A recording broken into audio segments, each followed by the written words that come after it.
Here are tonight's top stories. A father of 3 has been granted $500,000 bail for the alleged theft of cash, a television, and other items. In another incident, a fish vendor has been charged with discharging a loaded firearm. President Irfaan Ali extended condolences on the passing of Caribbean icon Dave Martins. 6 Brazilian nationals were arrested for illegal mining at Amatuk Potaro River. The Guyana Defence Force is mourning the loss of Private Taleshwar Singh. 2 armed robbery suspects have been apprehended in Linden. The tragic death of US-based Guyanese woman Bibi Lizena Hakim is under investigation due to suspicious circumstances. Lastly, the People's National Congress Reform has announced the passing of stalwart Ashton Locksley Crawford. Stay tuned for these updates. Father of 3 granted $500,000 bail for alleged theft of cash, television, and other items. Brental Charles, a 40-year-old father of 3, has been released on $500,000 bail after being charged with 2 counts of simple larceny. Charles appeared before Magistrate Annette Singh at the Georgetown Magistrates Court on Friday to respond to the charges. The first charge against Charles alleges that on August 14, 2024, at Brick Dam Stabroek, Georgetown, he stole $2,200,000 in local currency from Duksh Dudnoth. According to reports, Charles was captured on CCTV entering Dudnoth's vehicle and taking the money while it was parked near Star Computers.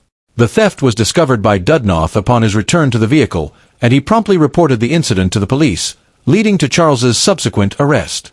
Charles has pleaded not guilty to this charge.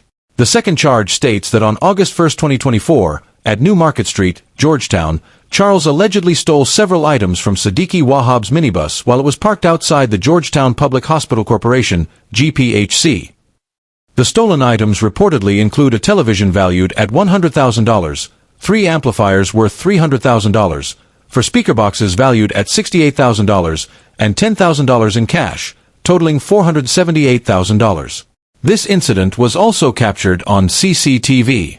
Charles has similarly pleaded not guilty to this charge. Charles is represented by attorney-at-law Uborn Alicock, who argued in court that his client is not a flight risk and has no similar cases pending. Despite the prosecution's objection to bail, citing Charles's previous involvement in similar offenses and the CCTV evidence, Magistrate Singh granted bail. Charles was released on $300,000 bail for the first charge and $200,000 for the second, with additional reporting conditions. The case has been adjourned to September 13, 2024, for further proceedings. People's National Congress Reform announces the passing of stalwart Ashton Locksley Crawford. The People's National Congress Reform, PNCR, regrets to announce the passing of Mr. Ashton Locksley Crawford of 113 Public Road, Bagottville. Mr. Crawford, who was born on October 2, 1950, passed away at the age of 73 on Tuesday, August 13, 2024. A devoted and long-standing member of the PNCR since the age of 17, Mr. Crawford was a pillar of the party and his community. He was the beloved son of the late Margaret Lorraine Crawford and the late Charles Crawford. Mr. Crawford was also predeceased by his wife, Desiree Crawford, and his son, Marlon Crawford. He is survived by his children Gregory Robinson, Yemisi William Samuels, Delecta Crawford, and Shaga Crawford. The funeral service for Mr. Ashton Locksley Crawford will be held on Monday, August 26, 2024, at Sandy's Funeral Home, Pudaroyan, West Bank, Demerara. Viewing will commence at 11 a.m., followed by the service at 12 o'clock noon. The cremation will take place at Ruimzate at 2 p.m. The People's National Congress Reform extends its deepest condolences to the family, relatives, and friends of Mr. Crawford during this time of sorrow. May his soul rest in eternal peace. Tragic death of US-based Guyanese woman Bibi Lizena Hakim under suspicious circumstances. The community is mourning the tragic death of Bibi Lizena Hakim, a 22-year-old US-based Guyanese woman who was found dead under suspicious circumstances on Friday morning. Hakim was discovered in her car with both of her wrists slit, sparking concerns that she may have been the victim of foul play. Hakim, a recent nursing graduate and the only child of her mother, had been working the night shift when the incident occurred. According to reports, she left her workplace on Thursday night to check on her car after hearing the alarm go off. Tragically, she never returned to work. Her lifeless body was later discovered by co-workers in the parking lot, with both wrists slit and blood visible on her face. Adding to the mystery, It is alleged that Hakim's stepmother received a text message from her stating that she would be home late. This has led family members to suspect that the text may have been sent by someone else, further fueling their belief that Hakim was murdered by someone close to her. This tragedy is not the first to strike the Hakim family. Last year, Bibi Lizena Hakim traveled to Guyana to bid farewell to her cousin, Shivram Mohabir, who was brutally murdered. The family had also endured the loss of Hakim's uncle, Fazl Hakim, who was fatally shot in 2007. Hakim was in the process of relocating her mother from Guyana to the United States to live with her. Her untimely death has left her family and friends in deep grief. Authorities are continuing to investigate the circumstances surrounding Hakim's death. Further updates will be provided as new information becomes available. Our heartfelt condolences go out to Bibi Lizena Hakim's family and friends during this incredibly difficult time. May her soul rest in peace. 2 armed robbery suspects arrested in Linden. Police officers have successfully apprehended 2 suspects involved in an armed robbery last night in Linden. The suspects, Ian Ward, known as Killa, and Faisal Moore, were taken into custody after police intercepted their vehicle at the Vismar-Mackenzie Bridge. The suspects were found in possession of 2 unlicensed 9mm pistols, several rounds of ammunition, and items that had been stolen during the robbery, including a gold chain and a cell phone. The incident occurred at approximately 21:15 hours on Saturday night, when the suspects allegedly robbed Claus Pierce, a 38-year-old farmer from West Watuka. According to investigations, Pierce was socializing at a shop in Silvertown, Vismar, when he was confronted by the 2 suspects.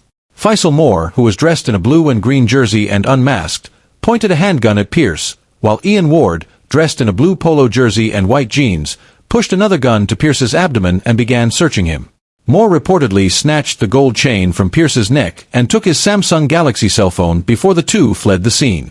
In a swift response, police ranks on mobile patrol acted on information received and intercepted a burgundy Axio car, registration number PAH 2346, at the Vismar-Mackenzie Bridge. Upon searching the vehicle, officers discovered 2 9mm pistols, along with magazines containing a total of 33 rounds of ammunition. Further searches of the suspects and the vehicle led to the recovery of the stolen gold chain and cell phone. The suspects were promptly escorted to the Vismar police station, where they remain in custody. They are expected to be formally charged in connection with the armed robbery. The Guyana Police Force commends the swift actions of the officers involved in this operation, which resulted in the timely apprehension of the suspects and the recovery of the stolen items.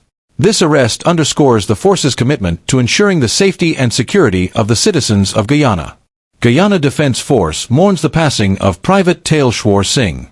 The Guyana Defence Force, GDF, deeply regrets to inform the public of the passing of Private Taleshwar Singh of 3 Infantry Battalion. Private Singh, who had been receiving intensive care at the Georgetown Public Hospital Corporation, GPHC, ICU, sadly passed away despite all efforts to aid his recovery. The Chief of Defense Staff, Brigadier Omar Khan, MSS, and the Force Medical Officer had personally visited Private Singh just yesterday to ensure he was receiving the best possible care. His loss is felt deeply by all who knew him. On behalf of the entire Guyana Defence Force, we extend our deepest condolences to Private Singh's family, friends, and fellow soldiers. His commitment and service to the nation will never be forgotten. May his soul rest in eternal peace. 6 Brazilian nationals arrested for illegal mining at Amatuk Potaro River. In a decisive operation aimed at curbing illegal mining activities, the Joint Services of Guyana, in collaboration with the Guyana Geology and Mines Commission, GGMC, successfully apprehended 6 Brazilian nationals involved in unauthorized mining at the Amatuk Potaro River in Region 8. The coordinated operation commenced earlier today, with a team of officials arriving at the Amatuk Potaro River by helicopter at approximately 10:30 a.m. Upon arrival, the team discovered an illegal mining operation, identified as number 252339, moored on the western bank of the river. The following individuals were found at the scene and taken into custody. Leo Vitor Lucas de Arruda, 22 years old, from Novo Mundo, Mato Grosso. Francione Barbosa da Silva, 40 years old, from Maria das Graças, Boa Vista, Roraima. Giova Marques Pinho, 36 years old, from Mucajai, Boa Vista, Roraima. Elivane Ferreira dos Santos, 51 years old, from Castelo, Para.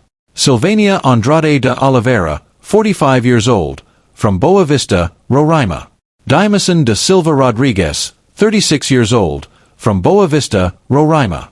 Upon confrontation, the individuals were informed of the allegations against them and were subsequently placed under arrest. They were instructed to vacate the illegal operation and were later transported to Ogle Airport, where they were escorted to CID headquarters in Georgetown. Attorney-at-law Mr. Cox, representing the Dexter Todd and Associate law firm, visited the CID headquarters, advising his clients to exercise their right to remain silent. The Brazilian nationals are currently in police custody as the investigation continues. President extends condolences on the passing of Caribbean icon Dave Martins. The President of the Cooperative Republic of Guyana has expressed profound sorrow at the passing of Dave Martins, a cherished and influential figure in Caribbean music.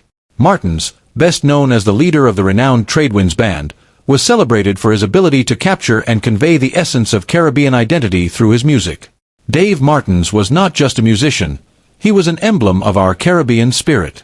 Through his melodies and sharp wit, he connected with our hearts and minds, inviting us to embrace our culture and heritage with pride, said the President.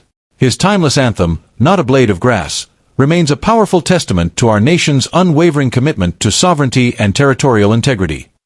Martin's influence extended beyond Guyana, resonating across the entire Caribbean and its diaspora. His music provided comfort and inspiration during challenging times, reminding us of our shared strength and resilience as a people. Dave Martin's legacy is one of profound love for Guyana and the Caribbean. While we mourn his loss, we are richer for having been touched by his art, his passion, and his unwavering dedication to our culture, the President continued. His music will continue to echo in the hearts of Caribbean people everywhere, a lasting tribute to his life's work.